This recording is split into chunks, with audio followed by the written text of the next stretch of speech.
$61,000. That's what one laundromat in a small Ohio town produced last year. The owner visited it twice a month. You've been told building money takes hustle, grinding, waking up at 5, answering emails on vacation. Here's the part nobody says out loud on the podcasts and the panels. Some of the most boring businesses in America are quietly making regular people rich, while those people are doing almost nothing at all most days. 7 of them. Not theories, not someday ideas floating in a notes app.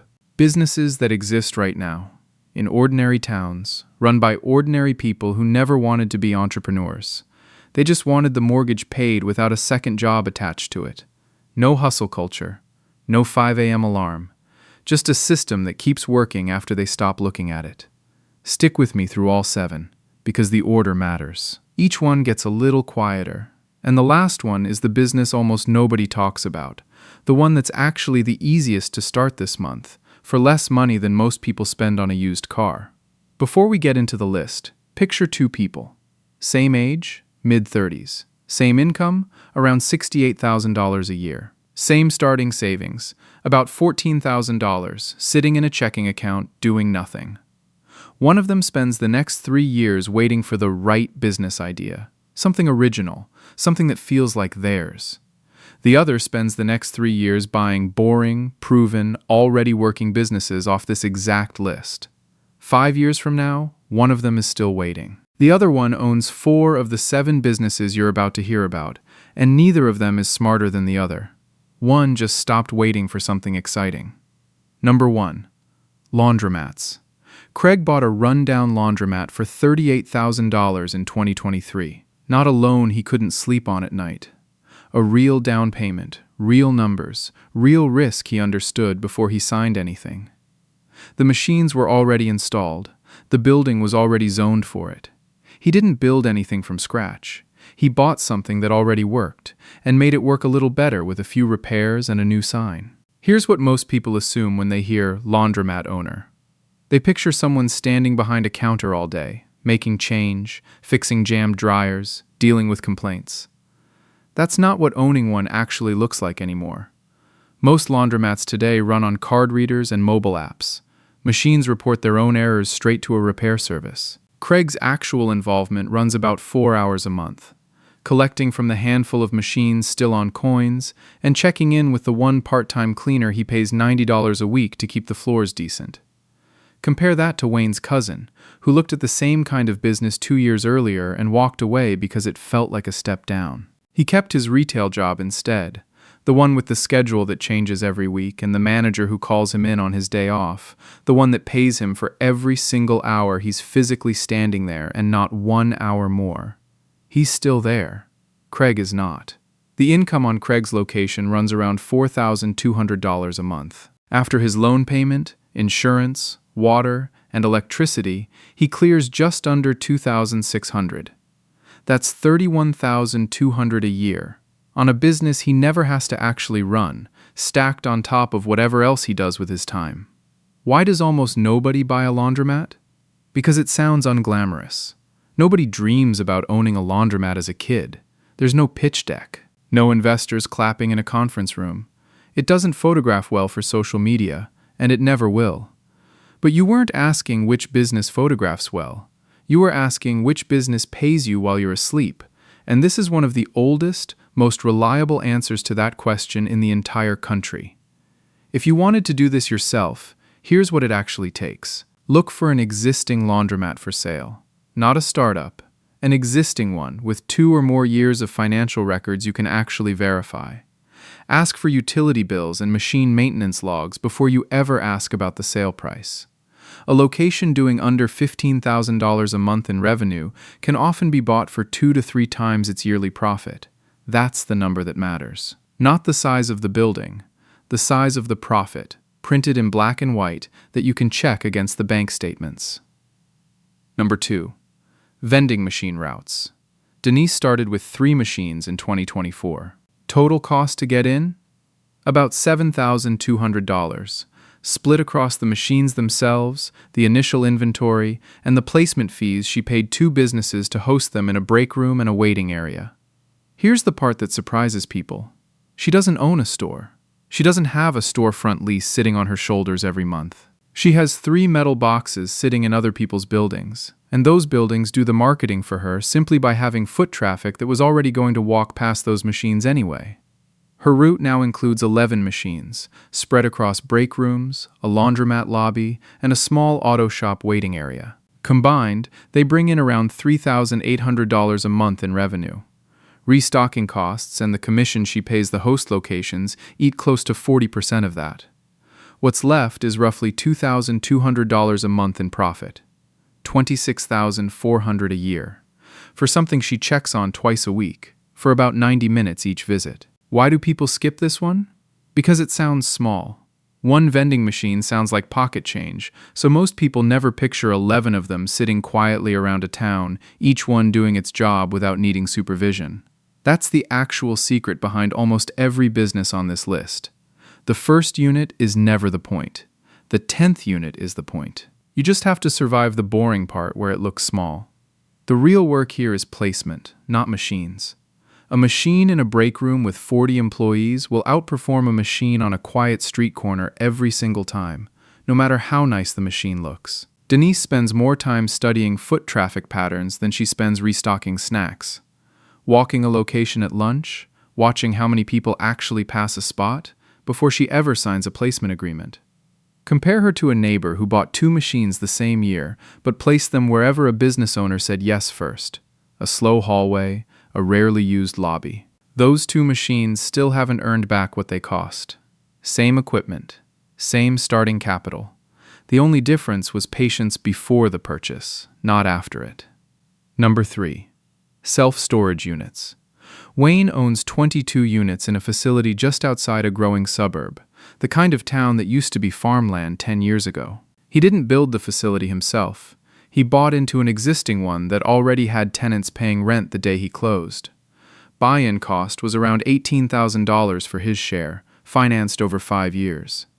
Self-storage has one advantage almost no other small business has.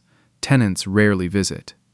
Wayne has never actually met most of the people paying him every month. They set up auto pay when they move in, and the unit just sits there, generating a deposit on the same day every month, whether he does anything or not, whether he's on vacation or asleep or completely forgets it exists for a week. Average rent across his units runs $180 a month. After the facility's shared maintenance fee and his loan payment, he keeps around $2,100 a month, $25,200 a year. From a business where his total monthly time investment is checking an app for about 10 minutes to confirm payments cleared. You might be thinking, that sounds too easy.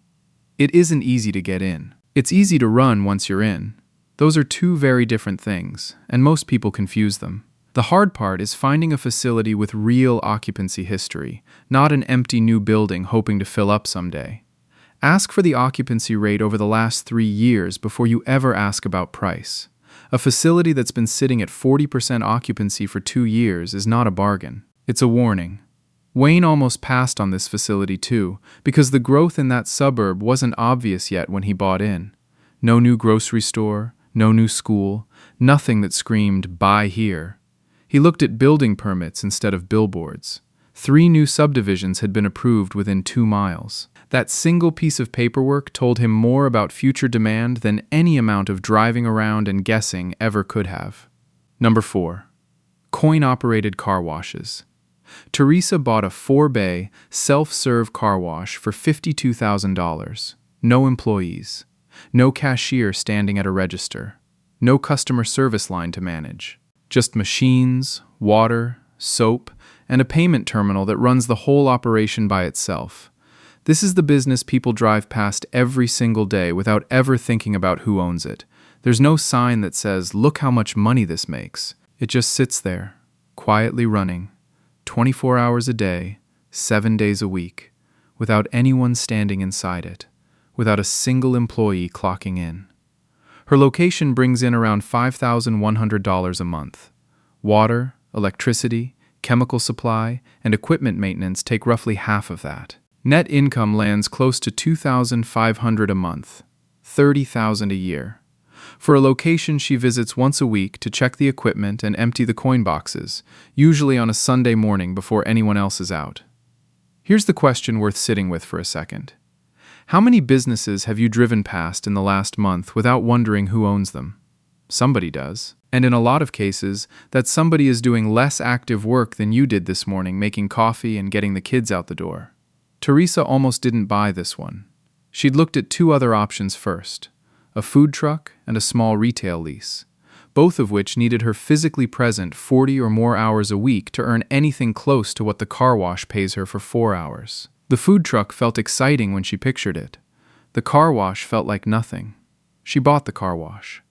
The food truck idea is still just an idea, sitting with someone else who's still saving up for it. Number 5. Billboard and small signage rentals. Sharon owns 2 billboard structures on land she leases along a rural highway, the kind of stretch where people drive 45 minutes just to get to work. Total setup cost, including the structures and the first year of land lease, was around $31,000. Once a billboard is built, the income doesn't depend on Sharon showing up. Advertisers sign contracts, typically for 6 to 12 months at a time, and payment arrives whether she checks the sign or not, whether she remembers what's currently posted on it or not. Her only real task is finding the next advertiser before the current contract runs out. Combined, her 2 boards bring in around $2,900 a month. After the land lease and basic upkeep, she nets close to $2,200, $26,400 a year. For a business that requires maybe 2 hours of her attention each month, most of it spent on the phone with local businesses. People assume billboards belong to giant advertising companies. Most of the biggest boards along interstates do. But small local boards, along state highways and near town entrances, are very often owned by regular people who noticed an empty patch of land and asked the landowner a simple question nobody else had bothered to ask. Sharon's first advertiser was a local dentist who'd never bought outdoor advertising before, simply because no one had ever offered it to him in a way that felt affordable. She structured the deal as a 6-month contract at a price lower than his monthly budget for online ads, and he signed on the spot. The lesson wasn't about advertising. It was about being the only person in town who bothered to ask. Number 6. ATM machine ownership. Victor placed 4 ATMs in local bars and small stores around his town. Cost to acquire and install all 4 came to roughly $9,600, plus the cash he keeps loaded into each machine, which technically still belongs to him and just sits there inside the machine, not spent, waiting to be withdrawn by someone else and replaced. Every withdrawal generates a surcharge fee, usually between $2 and $3, and Victor keeps almost all of it. He doesn't process the transaction himself. The banking network handles that part automatically, and the fee lands in his account within a day or two, without him lifting a finger. His 4 machines combined bring in about $1,900 a month in fees. After restocking the cash and paying the small processing fee to his network provider, he keeps roughly $1,400 a month, $16,800 a year. For a business that takes him about 2 hours a week, mostly refilling cash and checking that the machines are online.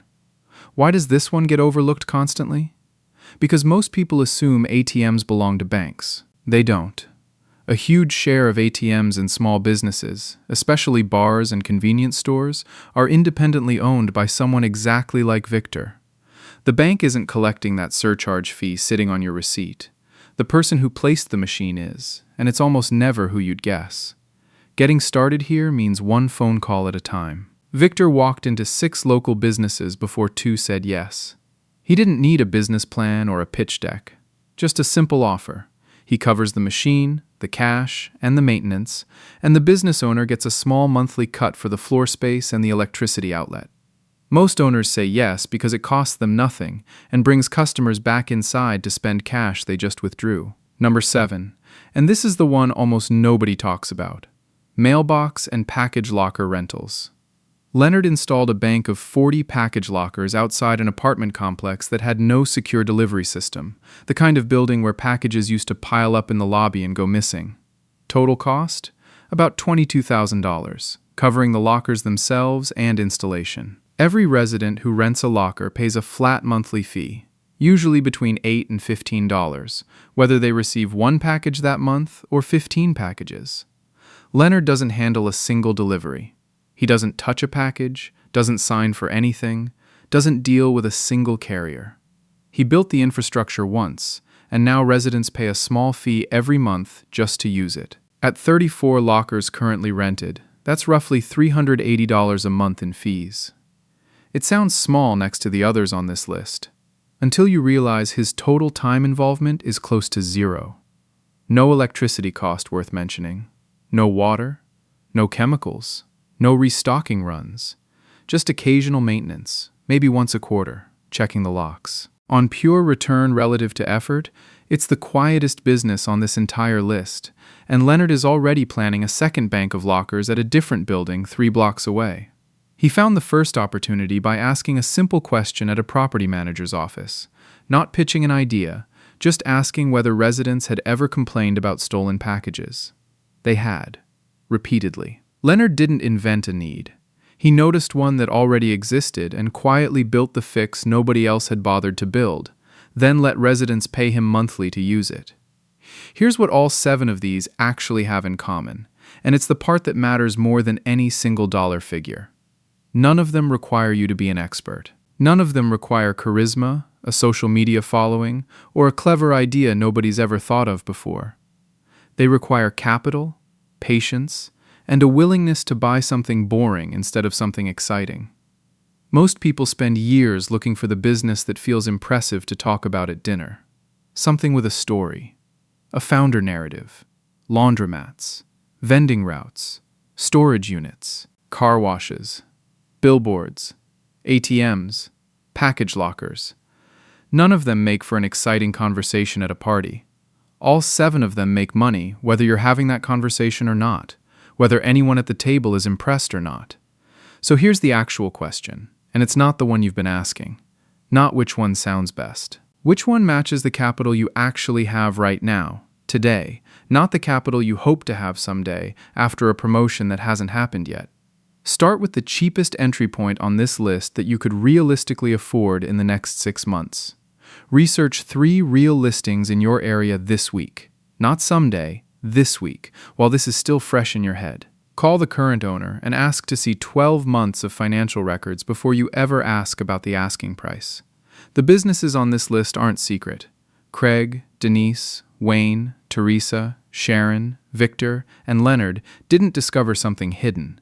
They just looked at something boring long enough to notice what it was actually worth. That's exactly why these 7 still work, quietly, in ordinary towns, while almost everyone else keeps looking for something more exciting to lose money on.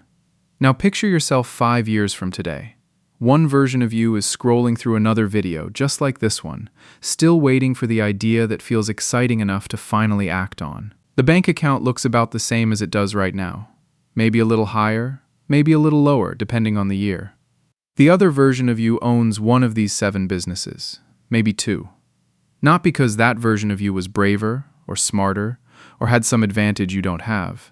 Because that version of you picked the cheapest one on this list, made a phone call this week instead of someday, and let a boring machine do the quiet work of building something real. Combined, these 7 owners, Craig, Denise, Wayne, Teresa, Sharon, Victor, and Leonard, pull in close to $156,000 a year across all 7 businesses for a combined time commitment of roughly 20 hours a month. Not 20 hours a week, 20 hours a month total across all of it. None of them quit their day jobs to do this. Most of them still have one. That's the actual takeaway here, and it's easy to miss if you're only listening for the dollar figures. It was never about finding one perfect business.